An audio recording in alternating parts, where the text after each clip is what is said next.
Olá, meus irmãos, tudo bem? Graças a Paz, Primeira Igreja Batista, pastor Emerson. Vamos aí a continuação do estudo de Apocalipse, agora o capítulo 17, do versículo 1 ao versículo 6. E agora vai falar sobre a mulher montada na besta, a prostituta, tá? Então vamos prestar bem atenção nesse simbolismo, ver que todos os versículos estudados e os vídeos falam sobre o simbolismo, para entender a linguagem daquela cultura. Eu sempre volto a repetir no começo do vídeo para você entender.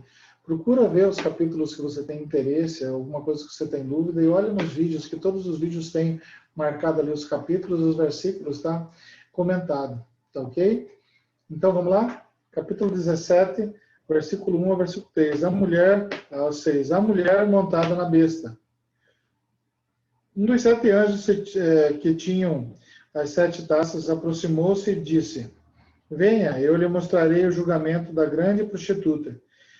Está sentada sobre muitas águas, com quem os reis da terra se prostituíram. Os habitantes da terra se abrigaram com o vinho de sua prostituição. Então o anjo me levou no espírito para um deserto. Ali vi uma mulher montada numa besta vermelha, que estava coberta de nomes blasfemos e que tinha 7 cabeças e 7 chifres. A mulher estava e 10 chifres, 7 cabeças e 10 chifres. A mulher estava vestida de púrpura e vermelho e adornada de ouro, pedras preciosas e pérolas. Segurava um cálice de ouro cheio de coisas repugnantes e da impureza da sua prostituição.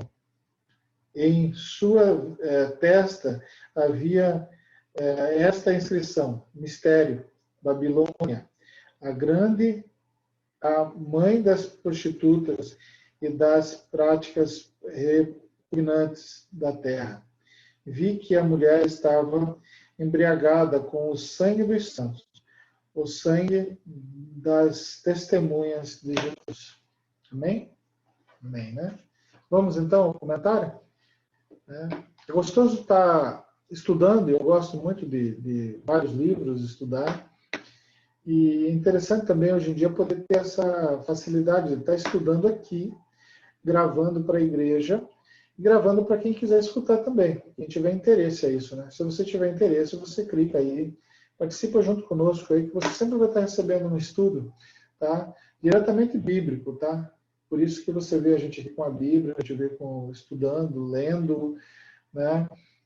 Não falando de nós mesmos, mas sim do que muitos estudiosos e muitas coisas a gente aprende aí com o ensinamento bíblico, tá ok? Então, o discipulado e o ensinamento ele tem que ser bíblico, não é o que eu acho, é o que a palavra de Deus diz, ok? Vamos lá. Na sessão conclusiva, né, no capítulo 16 ali, e agora no 17, o que vai acontecer?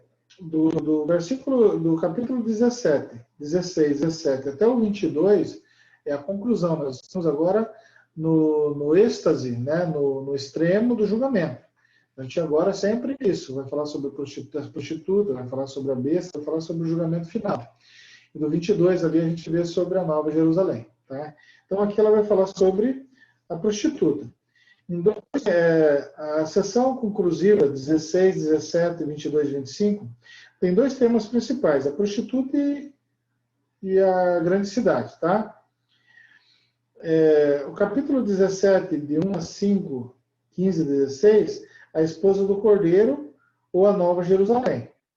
19, 7 até o 21 e 29, né, também fala sobre isso. Ambas são cidades, ou seja, tipos de sociedade. O contraste entre elas é radical. A prostituta é a sociedade injusta que se fundamenta na mentira e gera a morte do povo. A esposa é a sociedade justa que se fundamenta na fraternidade e gera a vida para todos. A prostituta vive e prospera se não houver profecia e resistência. A esposa surge e faz a prostituta desaparecer mediante o anúncio profético do Evangelho. Entenderam? Ou seja, o mal, a prostituição, a cidade injusta, ela nasce a partir da falta de profecia, da falta de evangelismo, da falta de ensinar a palavra de Deus da Igreja de Cristo, da comunidade. A partir do momento que a comunidade ela se cala, ela não toma uma atitude na sociedade, a grande prostituta ou a grande cidade ela cresce. Tá? É necessário que as comunidades, as igrejas, ela desenvolvam um trabalho, desenvolvimento, tá? Como igreja real, resistindo ao mal, professando a palavra de Deus, para que a esposa do Cordeiro, que a igreja ela transpareça e a Nova Jerusalém venha. Como esse anúncio, a grande cidade, a prostituta, cai em ruínas. Capítulo 16, versículos 17 a 20. Agora, o autor do Apocalipse se detém a descrição daquela que foi e continuará sendo julgada mediante a profecia e a resistência, a grande prostituta. A sociedade prostituída, ou a prostituta. Um dos anjos das 7 taças veio me convidar. Venha, vou lhe mostrar como será julgada a grande prostituta, que está sentada à beira de muitas águas. Capítulo 17, 1. A prostituta representa um tipo de sociedade cheia de ídolos. Ela está sentada à beira de muitas águas. Com essa indicação, o Apocalipse provoca as comunidades ao discernimento. Qual é a cidade poderosa situada junto ao mar? Naquela época, para eles analisarem. Qual que é? Naquela época é Roma. Tá? A capital do império e centro do poder opressor e explorador. Ela foi fundada às margens do mar Mediterrâneo. Todavia, as águas podem ser também um significado simbólico. E nesse caso, representariam as nações. Essas águas são povos, multidões, nações, línguas diversas. A capital do império, portanto, é vista como dono do mundo. Roma, todo caminho leva a Roma. Tá? Já começou lá. A cidade poderosa detém o poder sobre o mundo inteiro. Os reis da terra se prostituíram com ela. Os habitantes da terra ficaram bêbados com o vinho da sua prostituição.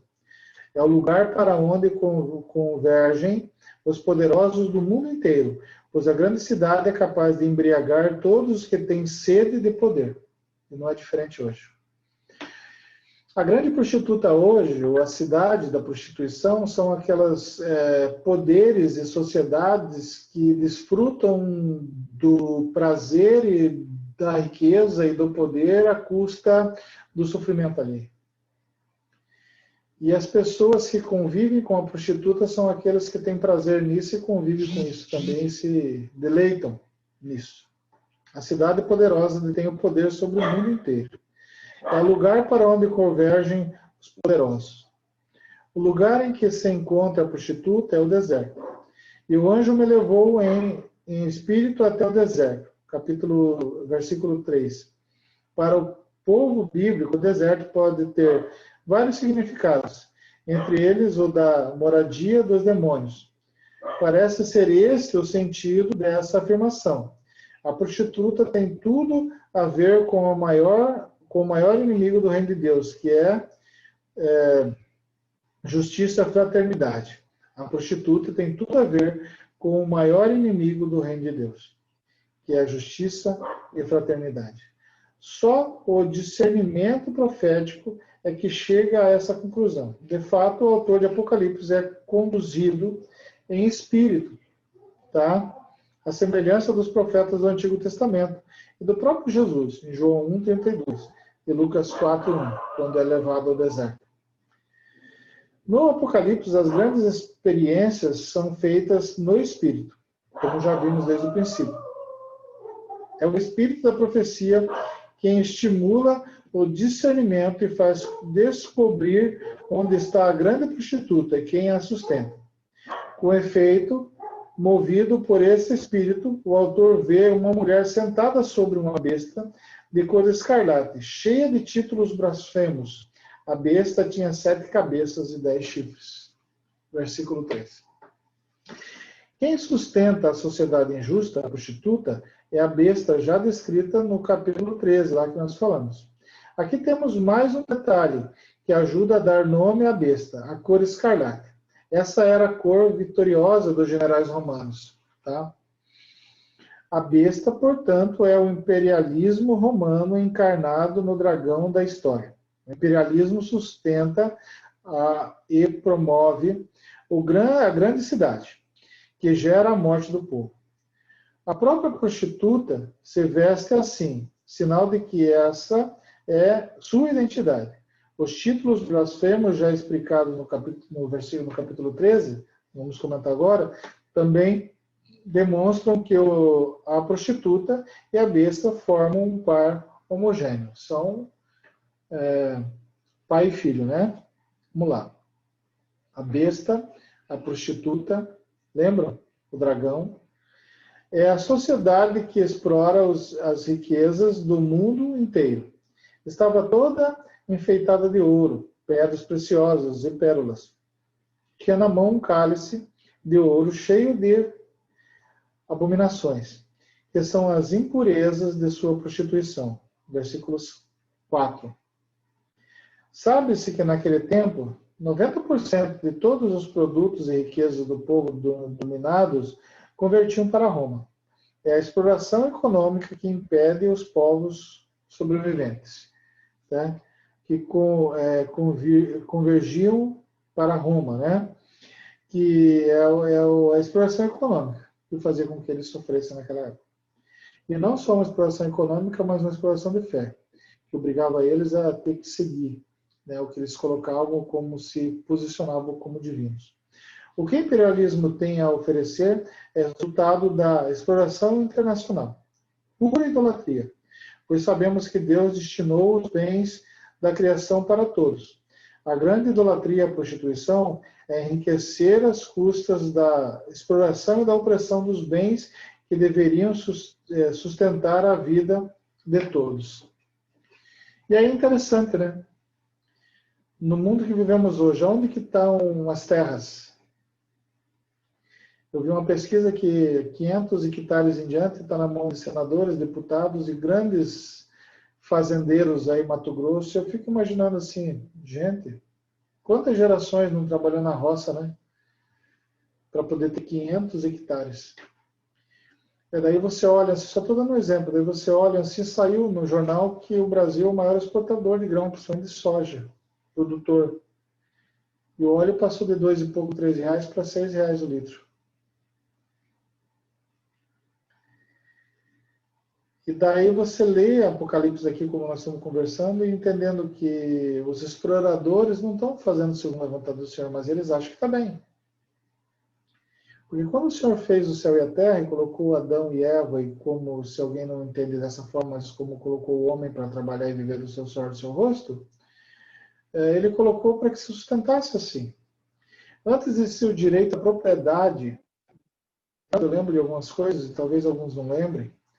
Quando propriedade, muitos advogados e muita gente de fora que conheciam o direito da lei, porque o interior ninguém conhecia, foram que compraram as terras. Eles compravam a posse e o resto eles tomavam. E se tornavam donos legais. A maioria é assim, hoje em dia. Porque existia um tempo, e não faz muito tempo no Brasil, que ninguém tinha terreno dono, tinha posse registrada, dono de terra com posse registrada. Títulos de terra. Mas aí, vamos dizer, aí, há 50 anos atrás, 60 anos atrás, quando surgiu isso, as pessoas que conheciam o direito à lei vinham nos interiores, iam para esses interiorzão e compravam os locais ali, e ali eles se apoderavam. Um dia eu estava conversando com uma pessoa, um sueco, lá para o lado de Araçatuba. Ele falou que o pai dele trouxe ele de lá com 21 anos para vir para o Brasil, mas já estava tudo pronto. Mas quando o pai dele chegou, ele veio com um aviãozinho daquele que joga óleo, mas daí jogou cal, marcou o lugar. Um território enorme, era tudo mata, e ele soltou o pessoal para trabalhar. Ele não tinha dono. Né? Quantas pessoas não foram tiradas de suas terras, não foram mortos ali, ninguém nunca sabia, porque eram colonos daquela região. É só um exemplo que eu estou dizendo sobre o que acontece. Né?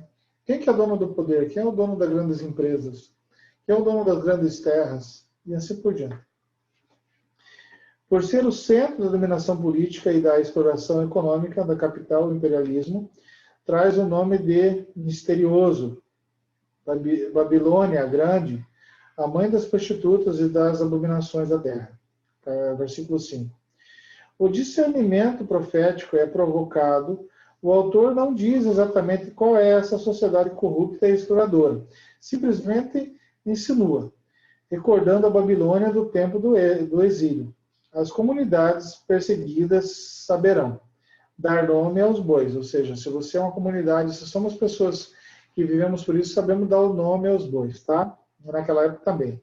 Quem é que está oprimindo e explorando aquele povo? E quem é que está oprimindo e explorando o povo hoje em dia?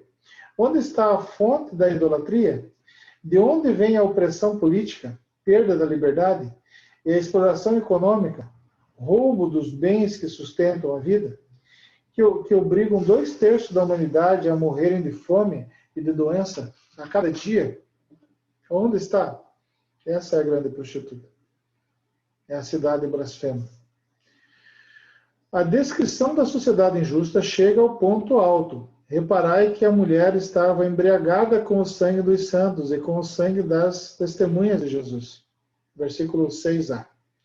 A opressão política e a exploração econômica do imperialismo romano e de todos os imperialismos de todos os tempos e os governos de hoje geram a morte de quem denuncia e resiste a essa situação. E cada dia mais pessoas se juntam a eles, achando que estão no direito, que é melhor para a vida. Descobrimos então que o imperialismo é um vampiro monstruoso, né? E aqui no caso naquela época, e hoje em dia governos, vampiro monstruoso, que engorda e se embebeda com o sangue do povo que clama por justiça, tá? E desmotivados se tornam pessoas que não têm mais esperança e não lutam e não se mexem. É como aquele peixe que você tira da água, ele está se batendo por um tempo, depois ele cansa e para, porque já não sente mais a possibilidade ou não sente na pele as gotículas da água. É triste isso. A prostituta, como vimos, é o oposto da esposa do cordeiro. Ambas representam um tipo de sociedade, com leis e relações sociais próprias. A primeira precisa da morte do povo para continuar vivendo, e a segunda, para se manifestar e gerar vida para o povo, precisa de profecia e de resistência das comunidades cristãs, que destrói a sociedade injusta, destrói o fundamento da injustiça e da desigualdade. Onde nós estamos? Quem é hoje a Babilônia, a grande mãe das prostitutas e das abominações da terra? Quem são os que fazem isso hoje? Por quê? Dê nome aos bois. Comenta aqui se você quiser também no vídeo. Quem são os que sustentam e apoiam um tipo de sociedade injusta e desigual? E por que agem dessa forma? Por que apoiam isso, sabendo que é injusto e desigual? Pois a mão de Deus pesará, no sentido de que o povo está chorando e clamando, e a justiça virá. Fica com Deus e até a próxima. A gente vai continuar a partir do capítulo 17, versículo 6, tá? Fica com Deus.